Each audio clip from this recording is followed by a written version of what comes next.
আসসালামু আলাইকুম ভিউয়ার্স, কেমন আছেন সবাই?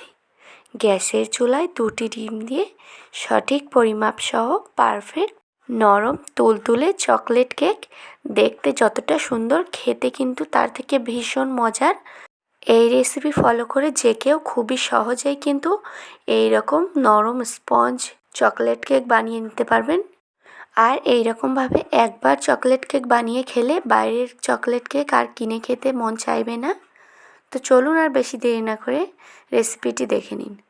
প্রথমেই আমি একটি পাত্র নিয়ে নিয়েছি, এটিতে কেক বেক করব। আর সেজন্য এখানে কিছুটা সাদা তেল নিয়ে ব্রাশ করে নিয়েছি, আর উপর থেকে একটা কাগজ দিয়ে দিয়েছি। কাগজের উপরটাও আমি একটু তেল দিয়ে ব্রাশ করে নিচ্ছি, আর সাইডেও একটু ব্রাশ করে নিচ্ছি। এখন এটাকে একটা সাইড করে রাখছি। এরপর একটি বোলে 2টি ডিম ভেঙে নিচ্ছি, আর ডিমের কোনো অংশই একটু বাদ দেওয়া যাবে না, পুরো ডিমটাকে এইভাবে নিয়ে নিতে হবে। এখন এখানে হাফ কাপ চিনি নিয়ে আমি চিনিটাকে গুঁড়ো করে নিয়েছি। চাইলে আপনারা আস্তভাবে দিয়েও দিতে পারেন, তবে চিনির দানাগুলো আমার একটু বেশ মোটাই ছিল, সেজন্য আমি গুঁড়ো করে পাউডার করে নিয়েছি। এখন এই চিনি আর ডিমটাকে খুব ভালো করে একটু মিশিয়ে ফেটিয়ে নেব।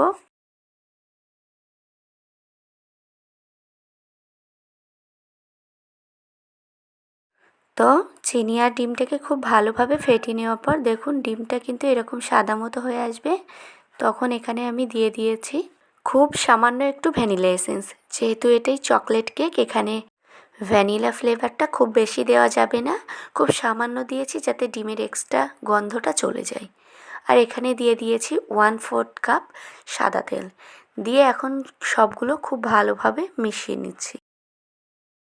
তেলটাকে ডিমের সাথে মিশিয়ে নেওয়ার পর এখানে একটি চালনি নিয়েছি, আর এর মধ্যে দিয়ে দিচ্ছি হাফ কাপ ময়দা। আর এখান থেকে আমি 1 টেবিল চামচ ময়দা তুলে নিচ্ছি, আর এখানে 1 টেবিল চামচ কর্নফ্লাওয়ার দিয়ে দিচ্ছি, আর দিয়ে দিচ্ছি 3 টেবিল চামচ কোকো পাউডার, দিয়ে দিচ্ছি হাফ চা চামচ বেকিং পাউডার, 1/4 চা চামচ বেকিং সোডা, খুব সামান্য একটু লবণ।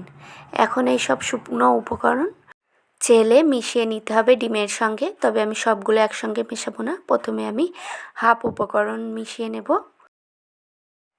কিছুটা চেলে নেওয়ার পর এখন এই উপকরণগুলো ডিমের সঙ্গে খুব ভালো করে মিশিয়ে নিতে হবে।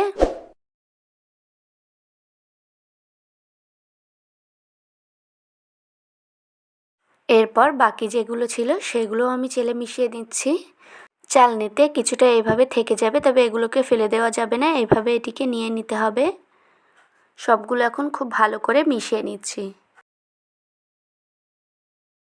তো সবগুলো উপকরণ মিশিয়ে নেওয়ার পর আমার মনে হচ্ছে ঘনত্বটা একটু বেশি হয়ে গেছে, সেজন্য আমি এখানে কিছুটা দুধ নিয়েছি, সেখান থেকে 1 টেবিল চামচ পরিমাণে দুধ দিয়ে দিয়েছি। দিয়ে এখন মিশিয়ে নেব। আপনাদের হাতের কাছে যদি লিকুইড দুধ না থাকে তাহলে আপনারা হালকা গরম পানিও এখানে ইউজ করতে পারেন, 1 টেবিল চামচের মতো। আর দেখুন সবগুলো মিশিয়ে নেওয়ার পর কালারটা দেখুন কত সুন্দর এসছে। তো এখন সবগুলো আমি খুব ভালো করে মিশিয়ে নিয়েছি, আর দেখুন ঘনত্বটা ঠিক এইরকম আছে। সবগুলো উপকরণ মিশিয়ে নেওয়ার পর কেকের ব্যাটারের ঘনত্বটা ঠিক এরকম হয়েছে, আর এটি বেক করার জন্য একদম পারফেক্ট। তো এখন আমি এটিকে বেক করে নেব, সেজন্য তেল লাগিয়ে রাখা পাত্রে আমি ব্যাটারটি ঢেলে দিচ্ছি। পুরো ব্যাটারটি ঢেলে নেওয়ার পর এইভাবে কেকের বাটিটাকে একটু ট্যাপ করে দিচ্ছি যাতে এয়ার বাবলসগুলো বেরিয়ে যায়। তো এখন আমি এটিকে চুলায় নিয়ে যাচ্ছি, আর চুলায় আগে থেকে এরকম একটি পাত্র আমি 5 মিনিট হাই হিটে গরম করে ফ্রি হিট করে নিয়েছি, আর এর মধ্যে এখন একটা স্ট্যান্ড বসিয়ে দিচ্ছি, আর স্ট্যান্ডের ওপরে বাটিটা দিয়ে দিচ্ছি। এখন উপর থেকে ঢাকনা দিয়ে এটিকে 35 মিনিট পুরো বেক করে নেব। প্রথম 10 মিনিট আমি লো থেকে সামান্য একটু বাড়িয়ে রাখবো চুলার আঁচটাকে 10 মিনিট মতো। 10 মিনিট পর এটিকে লো রেখে আমি আরও 25 মিনিট বেক করে নেব। তো দেখুন পুরো আমি 35 মিনিট বেক করে নিয়েছি, আর এখন একটা চামচ দিয়ে চেক করে নিচ্ছি। দেখুন চামচটা পুরোপুরি ক্লিন এসছে, মানে কেকটি পুরোপুরি বেক হয়ে গেছে। এখন আমি এটিকে নামিয়ে একটু ঠান্ডা করে নেব। আর দেখুন কেকটা কিন্তু কত সুন্দর স্পঞ্জ হয়েছে, আশা করছি দেখেই বুঝতে পারছেন। এখন একটু ঠান্ডা হয়ে যাওয়ার পর আমি কেকের বাটির সাইড থেকে এইভাবে একটু ছাড়িয়ে নিচ্ছি। সাইড থেকে ছাড়িয়ে নেওয়ার পর উপর থেকে একটা প্লেট দিয়ে উল্টে নিচ্ছি। আর দেখুন কেকটা খুবই সহজেই কিন্তু বেরিয়ে এসছে। এখন উপর থেকে আমি কাগজটাও তুলে নিচ্ছি। আর কাগজটা তোলার পর দেখুন নিচের দিকের কালারটাও কত সুন্দর এসছে। আর খুবই নরম তুলতুলে হয়েছে কিন্তু কেকটা। আমি আপনাদের কেটেও দেখিয়ে দেব। আর দেখেই বুঝতে পারছেন আশা করছি কতটা পারফেক্ট হয়েছে। আর এই তো দেখুন ভিতরটাও কত সুন্দর হয়েছে। দেখুন, আশা করছি দেখেই বুঝতে পেরেছেন। আর এইরকম মজার চকলেট কেক বাচ্চারা পেলে খুবই পছন্দ করবে, সবাই খুবই পছন্দ করবে। আর পারফেক্টভাবে যদি আপনারা বানাতে চান তাহলে আপনাদের প্রত্যেকটা টিপসই ফলো করতে হবে। আর কেকটা এত সুন্দর সফট হয়েছে দেখুন, হাত দিয়ে একটু টান দিলেই কিন্তু কেকটা খুলে আসছে। এটি কিন্তু মুখে দিলেই মিলিয়ে যাবে। তো রেসিপিটি যদি আপনাদের ভালো লাগে তাহলে অবশ্যই একটি লাইক করবেন। আর যদি এখনও আমার চ্যানেলটি সাবস্ক্রাইব করে না থাকেন তাহলে চ্যানেলটিকে অবশ্যই সাবস্ক্রাইব করে নিন।